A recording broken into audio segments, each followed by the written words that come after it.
क्योंकि यहाँ पर हमारे आदिवासी जनजाति महापुरुषों की प्रतिमा लगी हुई है। आज बड़ा सौभाग्य भी है। आज सिर्फ जनजाति समाज के लिए नहीं बल्कि संपूर्ण भारत के लिए गौरव का दिन है।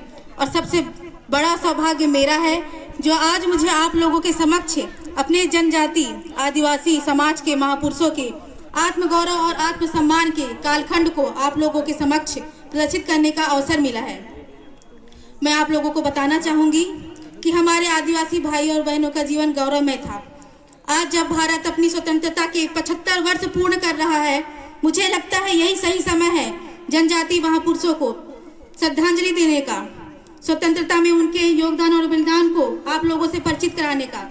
अगर मैं यह कहूँ, तय समय पर जो सम्मान, जो स्थान उन महापुरुषों को मिलना चाहिए था वह नहीं मिला तो कोई अतिशयोक्ति नहीं होगी। शायद यही वजह है कि आज मेरे बहुत से भाई और बहन धर्मांतरित भी होने लगे हैं। मैं जानती हूँ धर्मांतरण आज से नहीं, बहुत पहले से भी हो रहा है, लेकिन मैं आपको बताना चाहूंगी कि उसी धर्मांतरण में से कुछ लोग ऐसे भी हैं जो अपने आप को आदिवासी बोलने में सकुचाते हैं। उन्हें शर्म आती है ये बोलने में कि हम आदिवासी समाज का एक हिस्सा है।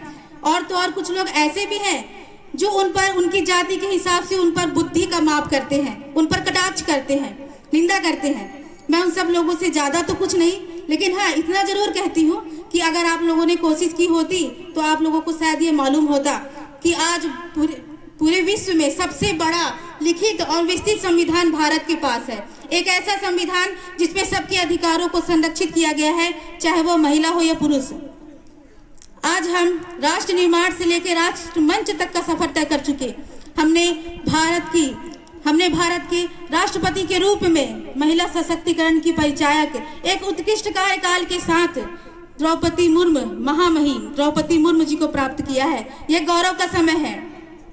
हम आज आधुनिकता की मुख्य धारा के साथ बह रहे हैं, लेकिन फिर भी मैं आप लोगों से बोलना चाहती हूँ, जनजाति आदिवासी पुरुषों के निष्ठा, त्याग और पराक्रम को जानने में हम बहुत पीछे चले गए।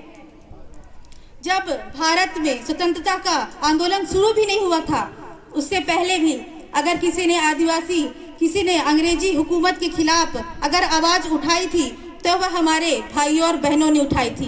फिर भी हम गिने चुने आदिवासी और महापुरुषों को जानते हैं। ऐसा क्यों है? क्यों हम जागरूक नहीं हुए? शायद इसलिए क्योंकि इतिहास के पन्ने में उन्हें कभी जगह ही नहीं मिली, या फिर इसलिए भी क्योंकि बलिदान और त्याग देने वालों में सिर्फ और सिर्फ अनपढ़ गरीब आदिवासी H.G. सैटर्न के नेतृत्व में गोलियां दागी गई और 1800 लोगों को गोलियां मार करके हत्या कर दिया गया और 640 घरों को आग के हवाले कर दिया गया। और बगल में 2 कुएं थे, उन्हीं कुओं को लाशों से पाट दिया गया। इतनी क्रूरता, इतना बड़ा नरसंहार और इतनी निर्ममता, लेकिन आज भी इतिहास मौन है। इतिहास में इसके लिए कोई भी जगह नहीं है। और अब मैं आप लोगों को इसी क्रम में एक मानगढ़ धाम के बारे में बताना चाहूंगी। एक ऐसा स्मारक, एक ऐसा धाम जो गुरु भक्ति और देशभक्ति का संदेश साथ साथ देता है। और अभी पिछले महीने ही उस मानगढ़ धाम को राष्ट्रीय स्मारक घोषित किया गया है, मानगढ़ धाम राजस्थान में। और यही मानगढ़ धाम अपने आप में गुरु भक्ति और देशभक्ति दोनों का संदेश देता है।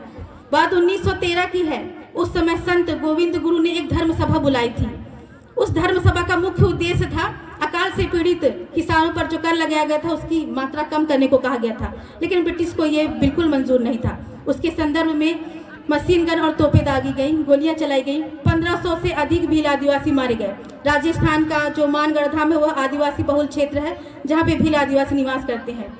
उसके साथ ही राजस्थान का वह क्षेत्र जहाँ पे भील आदिवासी मारे गए, जहाँ पर मानगढ़ धाम है, वह गुजरात और महाराष्ट्र की सीमा को भी छूता है। अगर देखा जाए तो हमें भारत का कोना कोना यह परिचय देता है कि हमारे आदिवासियों का जीवन गौरवमय था। हमारा इतिहास उठाकर देखेंगे, हमारे पूरे मध्य प्रदेश में स्वयं पूरे आदिवासी जो मंडला में निवास करते हैं उनका पूरा जीवन आपको गौरव में मिलेगा। विवेक, वैभव, अनुशासन, संस्कृति, ऐसी कोई भी मनोवृत्ति नहीं है जो धन से खरीदी जा सके। और वहाँ की आदिवासियाँ इसी मनोवृत्ति के साथ विकसित होती थी। इसका सबसे बड़ा साक्ष्य है हमारा गोंडवाना क्षेत्र। वहाँ की रानी दुर्गावती की पराजय के बाद से 400 सालों तक वहाँ के लोगों ने अपनी संस्कृति नहीं बिगड़ने दी। उनमें बहुत गरीबी थी, लेकिन लगन और ईमानदारी भी थी। और इन सब से उनके प्राचीन सभ्यता का इतिहास हमें समझ में आता है।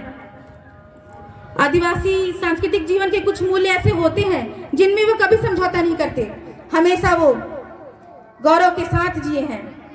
जिस धरती पर हम रहे, जिस धरती पर हमने जन्म लिया, जिस धरती का अन्न जल ग्रहण किया हमने, और जिस धरती की रज में हम खेल कूद कर बड़े हुए, उसके लिए लगाव होना स्वाभाविक है।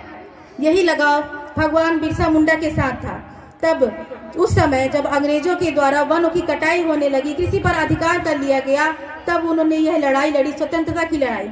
अपने शुरुआती दिनों में वह शिक्षा के लिए थोड़े समय के लिए जर्मन स्कूल भी गए, लेकिन वहां पर बहुत जल्दी उन्हें यह समझ में आ गया कि अंग्रेजी सत्ता शिक्षा के माध्यम से जनजाति आदिवासी पुरुषों